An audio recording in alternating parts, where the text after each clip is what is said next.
U.S. President Donald Trump reportedly ordered an attack on Iran on Thursday, but then he pulled back. The president had approved attacks on a handful of Iranian targets. Those targets included radar installations and missile batteries, and the operation was reportedly underway with ships in place and planes in the air before Trump did an about-face and canceled it. Just 24 hours ago, last night, the U.S. was within minutes of striking Iran, but President Trump suddenly stopping the strike before it could happen. Hello everyone, this is Gold Eagle.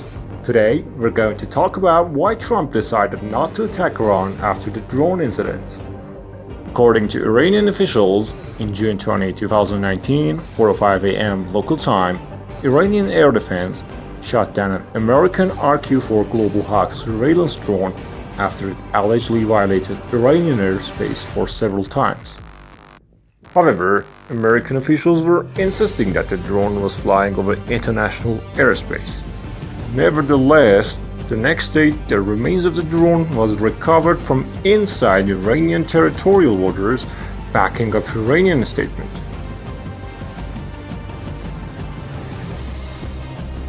Following these events, it was claimed that Trump called off retaliatory attacks on Iranian radars and air defense sites, only 10 minutes before the initiation. We are learning more tonight about those tense moments that could have escalated tensions with Iran even further. Were planes in the air? We're about ready to go. Yeah? No, but they would have been pretty soon. And things would have happened to a point where you wouldn't turn back or couldn't turn back. So they came and they said, "Sir, we're ready to go. We'd like a decision." I said, "I want to know something before you go. How many people will be killed?" In this case, Iranians. They said, came back, said, "Sir, approximately 150. And I thought about it for a second. I said, you know what? They shot down an unmanned drone, and here we are sitting with 150 dead people, and I didn't like it. I didn't think it was proportionate." Now, it's not clear why the president would receive details about the potential casualties with just 10 minutes to spare. Does that make sense that he would only be hearing about that number then? No, that defies credibility. In fact, we, in our reporting, he was given hours earlier when presented with a number of options. He was given like a rough estimate as to what the casualty count could be. 150 people, the disproportionate casualty rate Trump has stated as his main reason to cancel the attack, seems to be an overestimation for a strike on air defense sites.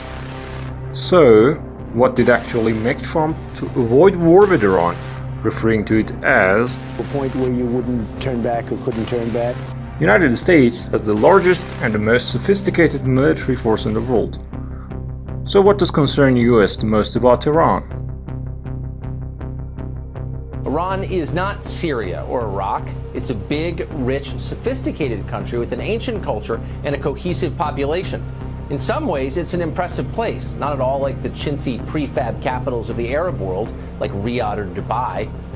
We could beat Iran, but it would not be easy. It would cost trillions of dollars. Many thousands of Americans likely would die. The Iranians, they don't have cruisers and frigates, but they do have drones and little patrol boats. Big warships are almost, they're vulnerable to it. What do you do if a swarm of boats come out? Well, you have a sunk carrier at that point. I don't think Americans can fathom losing we haven't lost a carrier since World War II. Yes. Now, do you know where they got the drone technology? Well, I'd say us. Then they were forced landing of one of our drones about 4 or 5 years ago at this point. They took control, they electronically took control of one of our drones and brought it down and then reversed engineered it. One thing that our viewers and listeners need to understand about this situation with Iran is we're not dealing with some sort of backwoods, power that you're barely out of the Stone Age. Iran is capable of long-range missile strikes. They have a formidable Navy presence there in the Strait. Iranian Guard is no joke. They are technologically advanced. They are not going to be a pushover. No. And any conflict that we go into with them, Rick, is not going to be we're chasing them through the caves. It's not going to be Iraq. It's not going to be Iraq. It's not going to be Iraq or Afghanistan. This is going to be a technology war.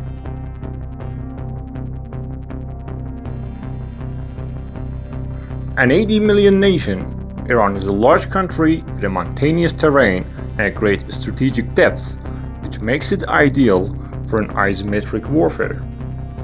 Under these mountains, Iran has lots of underground facilities protecting its military assets and personnel from most of aerial threats.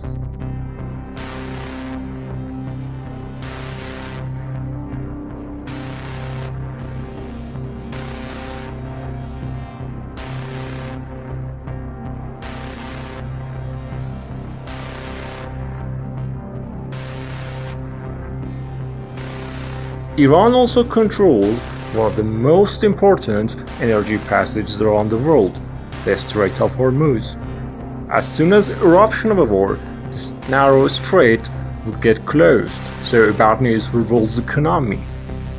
Iranian armed forces are equipped, organized, and trained to fight a long-lasting isometric warfare with a much more superior invading force.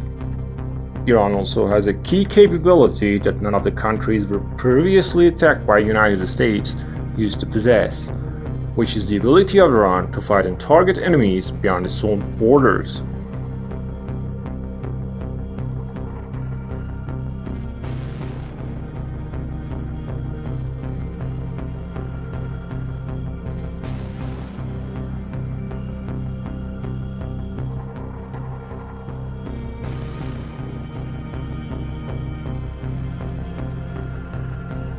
Due to decades of sanctions, Iran has been unable to buy much of weapons.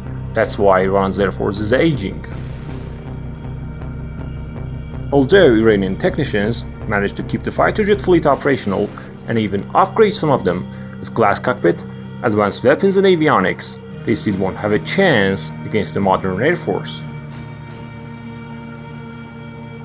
Iran has decided to cover this problem with something else.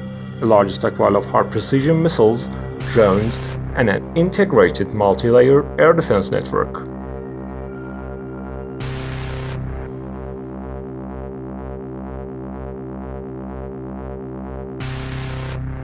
Iran could use this huge inventory of ballistic and cruise missiles to target numerous US military bases, vessels, and economic interests of the United States and its allies in the region.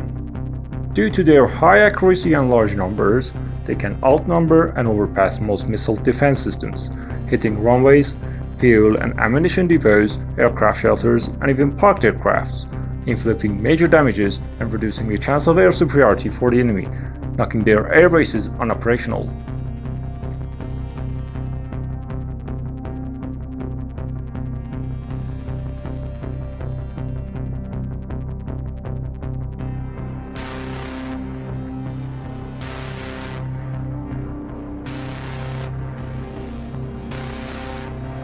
Iran is also among the top drone manufacturers. Thanks to technologies Iranians were able to obtain from the captured American RQ-170 Sentinel, Iran is now able to produce stealth UCAVs with flying wing design, such as Shahed 191.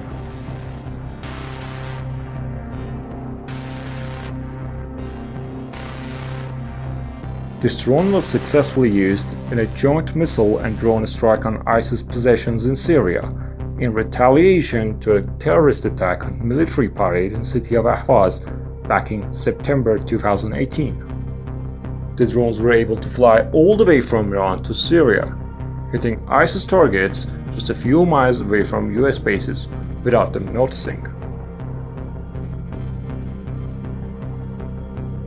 In March 2019, Iran exercised a swarm attack of over 50 drones, destroying their targets with smart bombs over the Strait of Hormuz.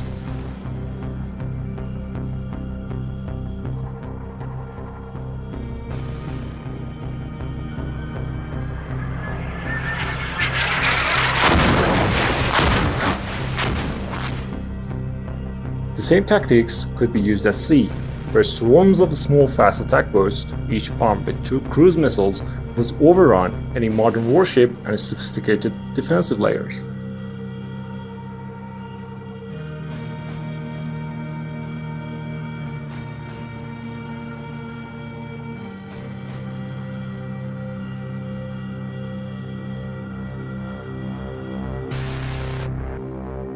Land-based launchers including the unique anti-ship ballistic missiles such as Persian Gulf and Hormuz 2, would also pose a serious threat to naval vessels in the region, especially the aircraft carriers.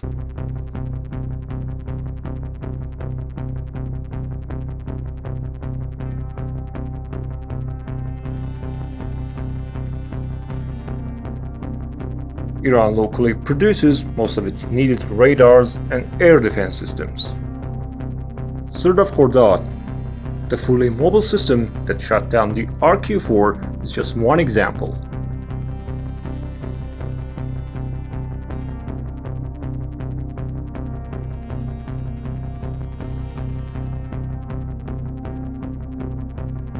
Iran also produces a wide variety of radars, including over-the-horizon or OTH radars, which makes it available for Iran to monitor air and sea traffic hundreds of kilometers beyond its borders.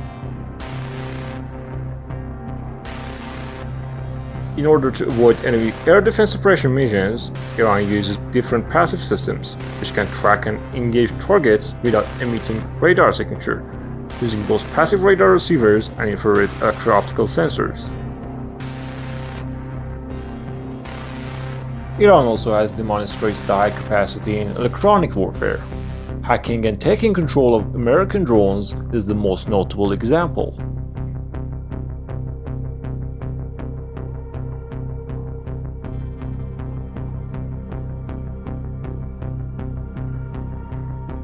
Finally, if they decide to put boots on the ground, Iranian forces equipped with 50 caliber sniper rifles and guided anti-tank missiles in almost every squad would be ready to confront the invading troops in the mountainous terrain mentioned before.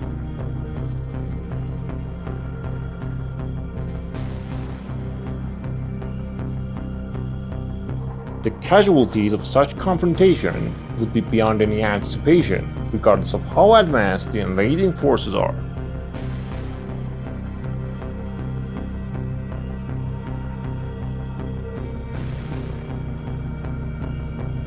Any attack on Iran would be soon out of control and could drag the whole region or maybe the whole world into conflict. One may start a war, but they won't be the one who ends it. The costs and casualties of war would be catastrophic for both sides, with almost no benefit. This is the main strategy of Iran to avoid the war. Make the costs higher than one can afford, then there won't be any war in the first place. That's what is called as the strategy of deterrence.